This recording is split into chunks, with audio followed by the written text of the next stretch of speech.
my name's Miranda and today I'm here to review the new episode of Shadowhunters, and man, oh man, was this a good episode, guys. I really liked it. So if you haven't seen the episode, thank you so much for stopping by, but I don't want to spoil anything for you because definitely a lot happened in this episode. So thank you so much for watching, but we'll have to part ways for now until you watch the episode. Bye for now, non-spoilers. This episode took place right after Jocelyn's death, and the whole episode with Clary trying to get her back. And I like this episode. I can see where I can already tell people are going to get upset about this episode because it was very Clary-centric, and I think this is one of Clary's character flaws, and not necessarily like, oh, I hate her for it. It's just that good characters have weaknesses and strengths, and I think Clary's weakness is that when something happens to her, she automatically assumes that everyone else is feeling what she is feeling and will want to react to a situation the same way she did. So I think we saw that when she thought she could bring her mom back. She thought Simon, Magnus, Jace, Alec, she thought they would all be all for this and kind of thinking it was worth the risk. Magnus and Jace were the ones that were kind of like, no, like some things are just meant to be. You can't get back some things that you lost. So I liked it because, again, I think that even though it's a weakness of Clary's, it's part of her character, and I think that is what happened in the books a lot of times, and that's why people didn't like Clary as much, because she tended to not so much make everything about her, but when something happened to her, she just kind of assumed that what she was feeling was the right thing and that was what everyone else was feeling. Going with that, this episode again was about her trying to get her mom back, even though Magnus was like, some things you just can't mess with. And I like that Magnus kind of tried to talk her through this grief, and when he called her Biscuit, I was just like, dang, because Jocelyn was Magnus's friend too, and I think he obviously is a lot older and a lot wiser than her, and just trying to say that, like, it's so, like, you need to allow yourself to grieve. And this whole episode was, we didn't see, Clary was, like, removing herself from it. She didn't want to accept that her mom was dead. She was like, I live in a world where people come back from the dead and where things that you could never imagine happen all the time. So I like that it wasn't till the end, when she was actually supposed to say her mother's name as part of the dead, that she just completely broke down, because you could see how she was removed from it. And then Magnus even said, like, you just have to go through it and cry your eyes out, and that's what she ended up doing at the end.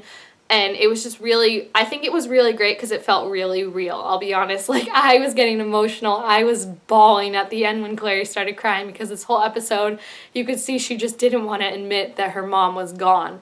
She didn't want to give up on it. And then when she finally was at the funeral saying, like, watching her mom's spirit float away, she had to, and it just all hit her at once. And now she's doing what Magnus said. She's grieving. She's crying her eyes out. And I like that Magnus said it doesn't get easy, but it gets easier, because I think that's definitely true, that it's never going to be okay, but it's going to be something that you can live with at a certain point. So I really like that Magnus was the one to comfort her here. And then we also had Alec needing some comfort too, because he is beating himself up completely about killing Jocelyn, even though he was taken over by the demon. And Jace said that he doesn't blame him at all. No one blames him, but I think it was really good when Alec said they should, because I think that shows where Alec's mind is right now, and that he blames himself 110% for this, and he thinks he deserves the pain and the suffering. And I liked when Magnus was like, I know you'll make things right. You'll blow up the ground that you stand on to make things right. Like that we finally got some more Alec and Clary interaction, and at first I was worried that, like, she was gonna try and, like, guilt him into going along with this and trying to raise her mom, and I wish there had been a line where she would have been like, it's not your fault. I mean, I think through her interactions and how she behaved around him, you could definitely tell that she didn't blame him. Like, she wasn't angry. She didn't want to talk to him, but she didn't really want to talk to anyone. So I was worried that when he came in, she was going to be like, well, there's a way you can help me get her back if you want to, like, make up for it. But no, she was more like, you're feeling guilty about this because, like, you're beating yourself up about it. I feel awful. What if there's a way we can take this both away from both of us? So it's not more like she was guilting him. It was more like he was like, I regret it so much. And she's like, well, what if I could take away that regret? So I like that, as opposed to her being like, you should help me. This is your fault. I just wish there had been more of a, like, actual line where she was like, this isn't your fault, I don't blame you. But again, I think her actions show that. And I really love when they showed up at the Warlock's house and she's like, oh, is this your boyfriend? And they're both like, no. Like, Alex's face was so funny. Oh my gosh, I'm dying.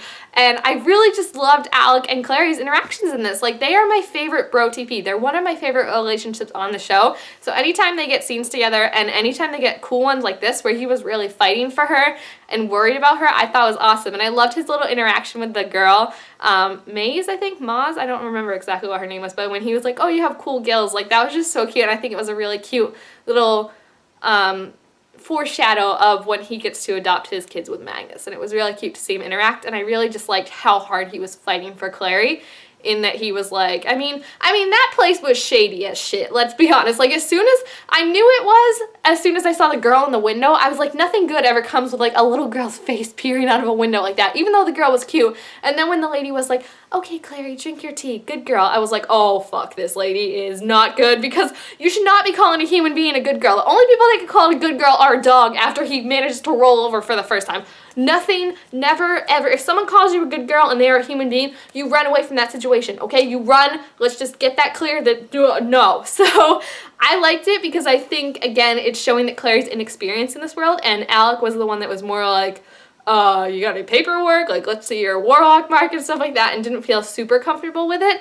And I like that he definitely fought for Clary and tried to find her, and it was really, really cool. We also got our first hint at Clary's powers because Jace saw her make a rune basically that disappeared after, and she managed to fight off that demon, but Jace was the only one that saw it, and he said, let's keep this between us for now, because he knows, I think, that he knows that Valentine experimented on him, so maybe he's possibly thinking Clary did something happened to her too, and that Aldertree, since Aldertree is freaking crazy, is going to use that against her, like, you don't belong in the field. So they're keeping that secret between them, which is cool because I think it's going to bond them a bit more as siblings for now, you know, that they have the secret between them, as we saw them bonding again with their mom. I think it was nice when Clary was like, this is your mom, why aren't you as upset? And Jace is like, I am upset, but like, I'm being not rational about it, but just like, she's gone. And he was saying, he was grieving. He was saying, I wanted to get to know her, and now I don't get that chance. So I don't think it was like Jace was like, she's not my mom, I'm not attached to it. I think he was just dealing with the whole grieving process better than Clary was, and he was more accepting of it, which makes sense because, you know, for him it was more of a what if. For Clary it was like, I've lost my whole life, you know what I mean? So I like that because I feel like it showed a very mature side of Jace and him dealing with it, and him being there for Clary at the funeral when she fell apart, and him being like, just hold on to me and don't worry about anything else. That was really, really sweet. And then last off, we also have Izzy, who is now a drug addict. I saw this bomb Tumblr post. It was so funny. It was like, remember when we were all like, what is Shadowhunters 2 gonna be like? Now Izzy's a drug addict, Clary almost got pregnant. What a wild ride it's been. I'm like, so true, because Izzy is now addicted to that stuff that I'm pretty sure that's the stuff Jem, like, was overdosed with, right? And like, that's the stuff that was killing him in Infernal Devices.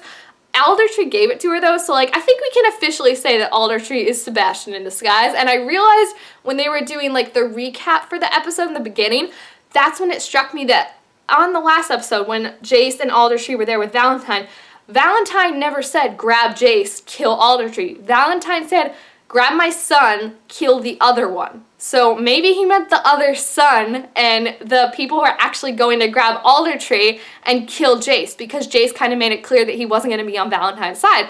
And I remember when I watched the episode, like last episode, the first time, when it was like kill the other one, I was like, that's a really weird way to phrase it. Like, why wouldn't you just be like kill him? So kill the other one though, kill the other son. I think we can now say that Aldertree is definitely Sebastian, or if not, working for Sebastian. So we'll see how that goes. I'm really excited. I think this episode was fantastic. I mean, anytime we get Jace and Clary feels, Alec and Clary bonding, I just love when he gets like protective of her and she kind of defends him, and they were just, oh, they were so awesome together. I really love Alec and Clary. Their friendship is just my main. So I'm excited to see where the rest of the season is going to go. The next episode looks super intense because, you know, now it's like official that Jocelyn's dead, and like I said, I cried because, you know, she was a big part of the books. I didn't really like her on the show, but I mean, that's a big character that we're saying bye to, and I think it's definitely going to affect Clary now that we've seen her, you know, going through the grieving process. So if you watch this episode, please feel free to leave your thoughts about it down below in the comments, and also make sure to give this video a thumbs up if you enjoyed it, and subscribe to my channel down below to be able to make all sorts of new videos, and I will see you guys next time. Bye!